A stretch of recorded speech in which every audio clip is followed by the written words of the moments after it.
Visitor statements. The Board of Education welcomes and encourages the participation of its citizens in the business of the school district. Thank you for your attendance. Citizens are welcome to ask questions or make comments. Comments will be limited to 3 minutes. If a person would like additional time to address the board, such a request should be submitted in writing 48 hours before the meeting to the superintendent. For more details, please refer to Board Policy 2:230, public participation at the Board of Education meetings and petitions to the board. Anybody speaking on this side? Anybody speaking on that side?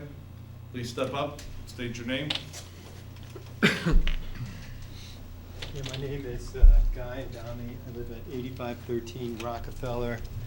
Just have a short comment. The field house was built to enlarge the already expansive indoor sports facilities some years ago. Why, I'm not sure, but like most community members, we deferred to the board's wisdom on this. We have artificial turf for the field in a flood area, not something that's widely recommended.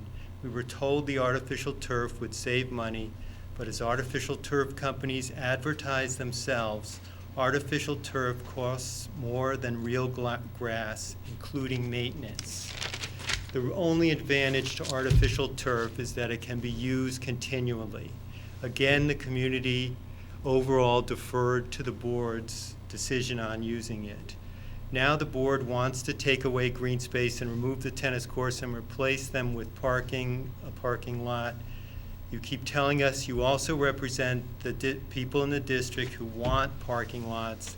I've heard also about the silent majority who want the parking lot, like the 60 or 65 students on the parking permit wait list.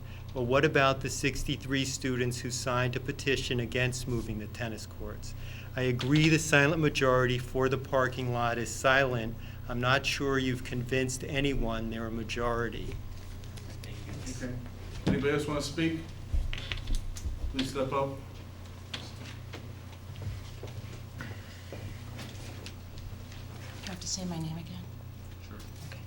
It's Martha Carlson. I live at 8513 Rockefeller. I will second what he said about Mr. Ruska saying every time we have one of these meetings, we don't hear from the other side, and Mr. Welch, I think, saying there's a silent majority. Well, I think it's safe to say the other side may not care enough to show up here.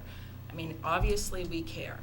I also would say that because of where I live, I see who parks. I walk my daughter early in the morning for swim practice. I see who parks. I walk my dog. I see who parks. I know where many of these kids live. I'm sorry to say they do not live 2.6 miles away. Many of them live within 1 mile. Most of the cars head back toward Brookfield. That is not 2.6 miles.